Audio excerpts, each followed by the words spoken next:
기각이냐 구속이냐, 더불어민주당 이재명에 대한 법원의 구속전 피의자 신문이 드디어 오늘 진행됩니다.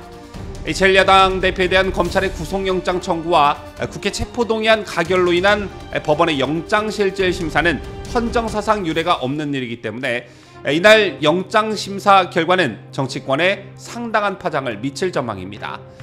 이재명의 운명을 가를 서울중앙지법 유창훈 부장판사는 과거 다른 판단에서 증거인멸 우려를 가장 중요시한 판사로 평가받고 있습니다. 이런 가운데 이재명에게 매우 불리하게 작용할 증거인멸 시도가 사실상 있었던 것으로 확대했습니다. 자, 오늘 영장실질심사에서 검찰이 이 점을 집요하게 파고들 전망인데 그게 무엇인지 잠시 후 보도합니다.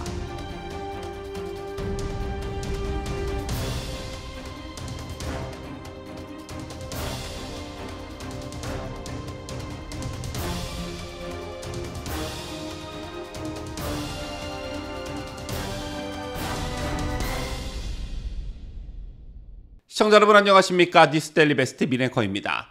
이재명의 운명이 오늘 법원의 구속전 피의자 신문으로 분수령을 맞게 된 가운데 발부와 기각에 따른 경우의 수에 대한 정치권과 법조계의 논란이 뜨겁습니다. 어떤 경우라도 민주당엔 치명상이 될 것이라는 데는 이견이 없습니다. 구속영장 발부 시엔 이재명의 정치 생명은 사실상 오늘로써 끝이 납니다. 최악의 경우 옥중 공천까지 시사하고 있지만 그 가능성과 실효성은 희박합니다. 반대로 이재명에 대한 구속영장이 기각되면 민주당의 검찰에 대한 공세 수위는 더욱 높아지게 되고 이재명의 사법 리스크를 공격해온 여당은 물론 윤석열 대통령도 적지 않은 타격이 불가피해 보입니다. 다만 정치적 압박을 의식한 유창훈 판사가 이쪽도 저쪽도 확실한 게 아닌 영장을 기각하면서도 범죄 혐의는 일부 소명되나 다툼의 여지가 있다던가 범죄 혐의는 일부 소명되나 도주의 우려가 없다 이런 식으로 애매한 코멘트를 달면 또 한 번의 정치적 공방은 극에 달할 전망입니다. 우선 형사소송법 제70조는 피고인이 죄를 범했다고 의심할 만한 상당한 이유가 있고 일정한 주거가 없을 때 증거를 인멸할 염려가 있을 때 도망가거나 도망할 염려가 있을 때 피고인을 구속할 수 있다. 이렇게 규정하고 있습니다. 여기서 이재명이 도주할 가능성은 사실상 없습니다. 때문에 검찰은 이번 영장심사에서 증거인멸을 위주로 이재명의 구속 필요성을 주장할 방침입니다. 자, 이를 위해 검찰은 백현동 개발 비리와 쌍방울 대북송금 사건과 함께 위증교사 사건도 함께 구속영장에 포함시켰습니다.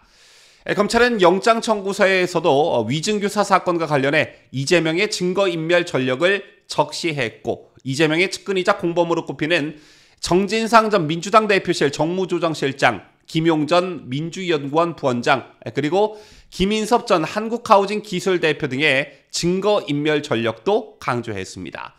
아시다시피 증거인멸 시도란 더 큰 의미에서 사법방해라고 볼 수 있는데요. 이런 가운데 그동안 언론에 잘 알려지지 않았던 내용을 검찰이 오늘 이재명에 대한 구속의 필요성을 강조하면서 제시할 것으로 알려졌습니다.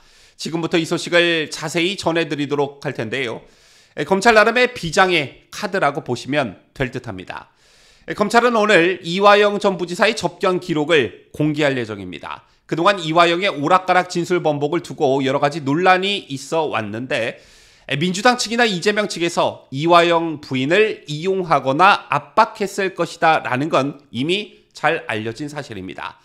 자기 남편에게 해가 되고 이재명에게 득이 될 내용을 가지고 여론전에 나섰다는 것 자체가 수상했기 때문이었습니다.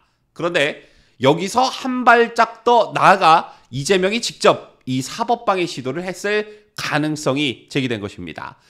어제 채널A의 단독 보도에 따르면 국회의원 등 민주당 인사 여럿이 이화영과 접견한 자리에서 옥중서신 작성을 요청한 것으로 알려졌습니다. 그런데 이화영에게 위에서 써달라고 한다 이렇게 말한 대화 내용이 남아있다는 겁니다. 검찰은 여기서 언급된 위를 이재명으로 보고 있습니다. 기억하시겠지만 지난 7월 이 전 부지사는 자필 편지를 공개했습니다. 쌍방울 측에 방북을 신경 써주면 좋겠다고 말했고 이재명 지사의 방북 비용 대납 보도는 사실이 아니다라는 내용이었습니다. 이재명 당시 지사에게 보고했다는 자신의 검찰 진술을 번복한 것으로 이재명에게는 천당과 지옥을 오가는 매우 중요한 그런 진술이었습니다. 그런데 이 진술이 위에서 써달라고 한다는 민주당 측 혹은 이재명 측 인사의 이화영에 대한 접견이 있고 난 다음에 있었다는 것입니다. 자, 여기서 한동훈 장관의 지난달 발언이 새롭게 주목을 받고 있습니다. 지난달 한동훈 장관은 보스에게 불리한 법정 진술을 하는 걸 막으려고, 부하 입 막으려는 건 마피아 영화에서나 나오는 극단적인 증거인멸 시도이고 사법방해입니다. 이렇게 말한 바 있습니다. 아마 한 장관이 이 사안을 두고 한 말이 아닌가 싶습니다. 자, 그리고 또 한 가지 이화영과 관련한 매우 중요한 보도가 하나 더 있었는데요. 당초 알려진 것과는 다르게 이화영의 진술이 번복되지 않은 것으로 파악됐습니다. 쌍방그룹 대북송금 의혹 핵심 피의자인 이화영이 이재명 당시 경기지사에게 방북 비용을 보고했다는 내용을 지난 6월 처음 진술했고 이후 두 차례 조사에서 이 같은 진술 취지를 유지한 것으로 파악이 됐다는 겁니다. 즉 민주당 측 인사들이 진술 사실을 알게 된 이후에도 내용을 바꾸지 않았다는 겁니다. 더 자세히 들여다보면요. 이 전 부지사는 지난 6월 수원지검 형사 6부 조사에서 2019년 7월 필리핀에서 열린 국제대회에서 북한 관계자와 김성태 전 쌍방울 그룹 회장에게 이 대표 방북 요청을 요청했고 그 직후 이 대표에게 보고했다는 취지로 진술했습니다. 또 처음부터 이 대표의 방북 초청 요청을 계획한 것은 아니었다는 취지로도 말한 것으로도 알려졌습니다. 이 같은 이화영의 진술이 왜 중요했냐면 쌍방울 그룹은 이재명 대북 송금 비용 300만 달러 중 대부분인 200만 달러를 중국 심양의 한 호텔에서 송명철 북한 조선아태이 부실장에게 전달했습니다. 따라서 이화영의 진술은 이재명의 방북 요청, 그 다음 방북 비용 보고, 그 다음 쌍방울 200만 달러 북한 송금, 이런 일련의 과정들은 이재명을 위한 것이고 이재명도 이 같은 사실을 알고도 묵인했다라는 것을 입증할 수 있는 매우 중요한 진술이었습니다.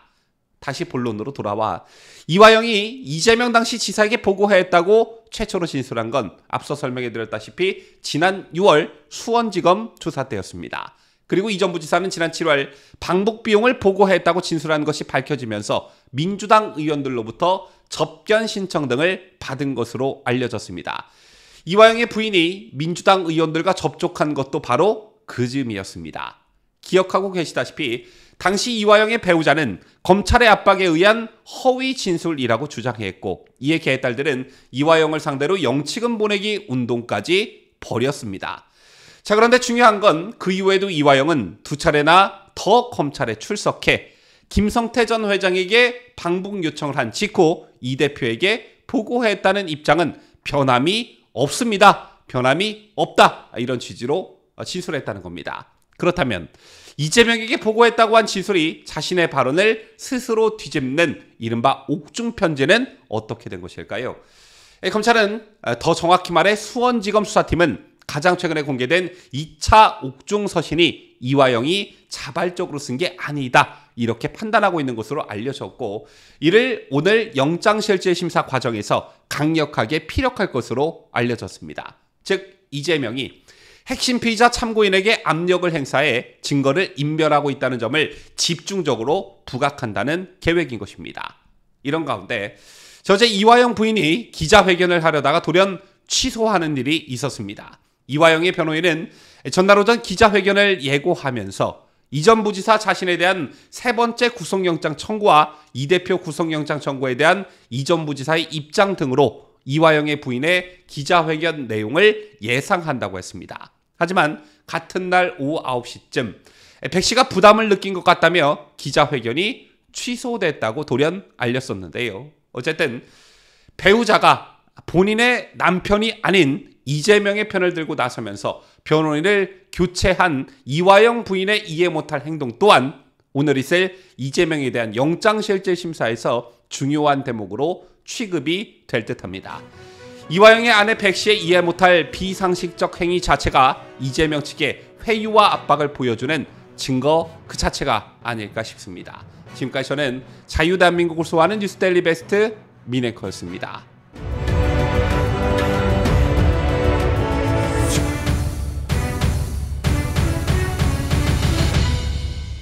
함께해요. 뉴스 데일리 베스트.